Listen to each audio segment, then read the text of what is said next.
Okay, welcome back to the Oorah Radiothon, and that was just an example of what you could hear by Rabbi Mintz at the Torah Spot on Tuesday night in Staten Island. And the Torah Spot is a place where people go to hear the answers from the founder of Oorah, Rav Chaim Mintz. And now, here at the Oorahthon, we are joined by a family whose lives have been tremendously changed by Oorah. And I'd like to point out that Oorah, in order, many of you tuning into this radiothon might have just hit it on the dial and said, hey, what's this? Oorah? What's Oorah? So we're here to let you know we're asking for money at 18777 auction. We're asking for money at Oorah.org, and we're trying to give you a real taste of what Oorah does. Oorah takes children and gives them a yeshiva education, puts them in yeshiva and helps them grow up to know what it means to be Jewish. But Oorah is so much more than that. Oorah is an entire rainbow. Oorah takes not only the child, but takes their family under their wing and becomes an extension to the family and watches them develop and helps them grow throughout the year in a beautiful Jewish way. And of course, Oorah, what you're going to hear now, you're going to be multiplied by hundreds, if not thousands. But here we have a sparkling example of Oorah at work, 18777 auction. I want to welcome into the studio now. We have the privilege, Agud Tavach, to have Adam and Ruth Kraemer with their triplets, and that's Edna, Naomi, and Hananya. Welcome and Agud Tavach. I guess we'll start from the beginning, and I'll start speaking to you, Ruth, since I spoke to you earlier on the phone, not to ignore you, Adam, in any way whatsoever. Ruth, how did your wonderful trip at Oorah start?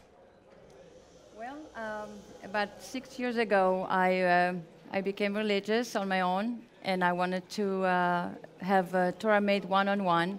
And I went online and I searched, and somehow I got to Oorah, and someone contacted me. Right, so what happened is exactly what happened to her. I'll clarify. She found an Israeli site, and she said, but I live in America, so they directed her to Oorah. So it's very important that you should know, if you're looking to help to get your children into yeshiva, remember that, Oorah.org. You hear it all over the world. Oorah.org, that's the place to go, as the Kraemers will testify.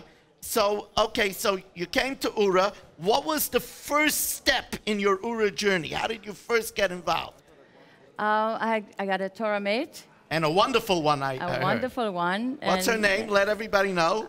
I don't know if you want me to tell What her do name. you mean? We give credit on the air. Don't worry, it's only 100,000 people or so. Don't worry. Mrs. Shani Bergman. Mrs. Shani Bergman, who is actually a cousin to Rebbetzin Mintz. That's right. So, and she's very good at it, right? Wonderful. We want to give a real applause to Mrs. Shani Bergman, who really changed lives. Big time. Okay, so you started learning together, and then when did the children get into the picture? Well, at that time, my kids were on the third grade public school. Right. And Oorah asked me if I want to take him out of school and put him in the yeshiva, and I was having a hard time with my husband. Well, it was new to him. It was new to him. It was new to him. He grew up I mean, Reform. you're a pioneer. I mean, you know, you had to break the ground. Not everybody goes at the same pace. Right. And Oorah came and they paid for the yeshivas. They helped me, yes. And so then then it started rolling, right? That's right. You children went to the zone, right? Okay. Okay. Who's the oldest twin? The triplet. Who's the oldest? Well, by 1 minute. Yes. Edna. Okay, so Edna, you went to the zone, I think, for 2 months, right? No, The 1 first month the first year, Yeah. and then the second year I went for a month and a half. Month and a half. And Naomi? The first year, I went for the second half, and then the second year I went for the whole 2 halves. Now tell me, is that the most exciting experience you ever had in your life? Yes. What's your favorite thing at the zone? I like Shabbos at the zone. It's very peaceful, and it's like a great experience to have. Yeah, and Ruth, I understand that you were a Pesach at the zone? We were there the last Pesach, yes. The first part or the second part? The first one. Well, they had a very special reason. Did you why make it through the whole Seder at the zone? Yes. Good for you. Kids, you made it also at the zone? Yes. There's a very special reason why you were by the first part. It was a very special event at the zone, right? Right. Right?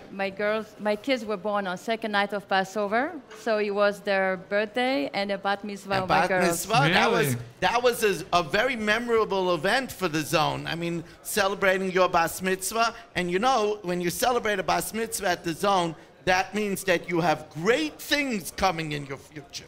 Im Yirtzeh Hashem.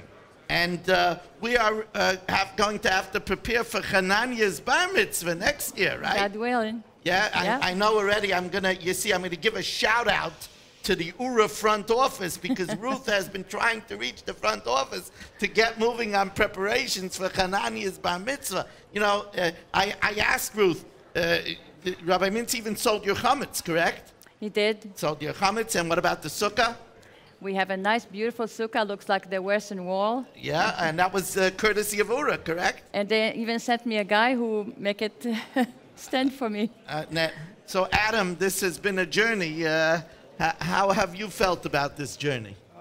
It's been a great journey. Oorah's done just so much. You know, I grew up Jewish, but you know, I grew up in a Reformed household, which was very different from this, and they've helped in so many ways with enrollment at the JEC in Elizabeth, with Chill Zone, with camp, with my wife logging on to ask Rabbi Mintz all sorts of questions and ask the rabbi.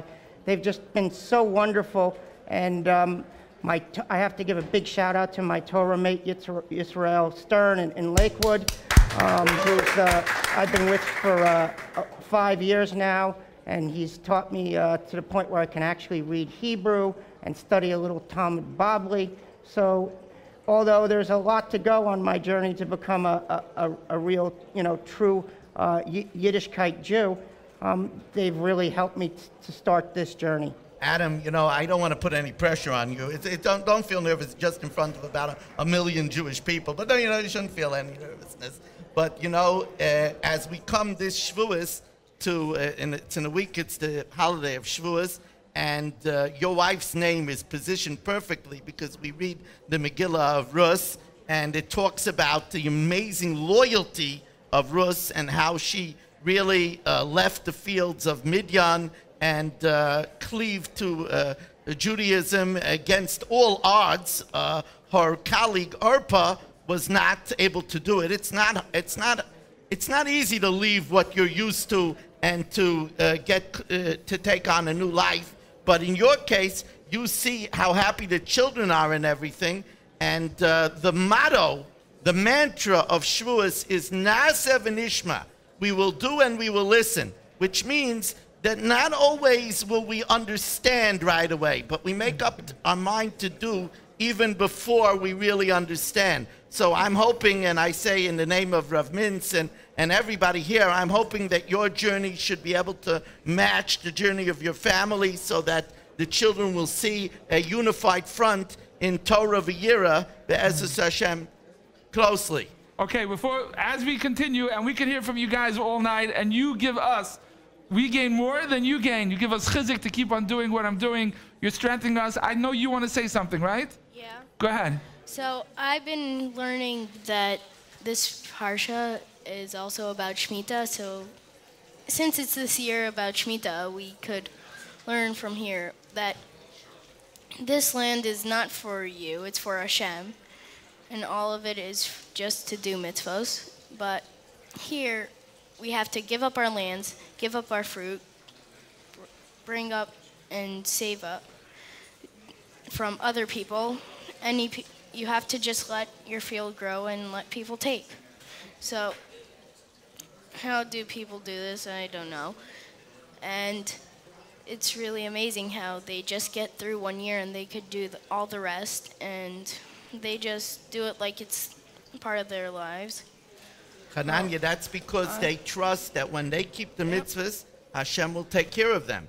Yep. Like amazing what your mother has done and trailblazed the way for the family. So I want to ask everybody over here that have heard the amazing saga of the Kraemer family, which is going to grow and grow and grow, that please help out, that we should be able to help out other families. It's very expensive to put children into JEC, to put a family of triplets into yeshiva. 18777 auction and Oorah.org. We want to wish you in the name of Oorah that you should have much nachas from your triplets and that we should see nachas from you. We're very proud of you. Thank you for coming on the Oorahthon, and now we go to a commercial break.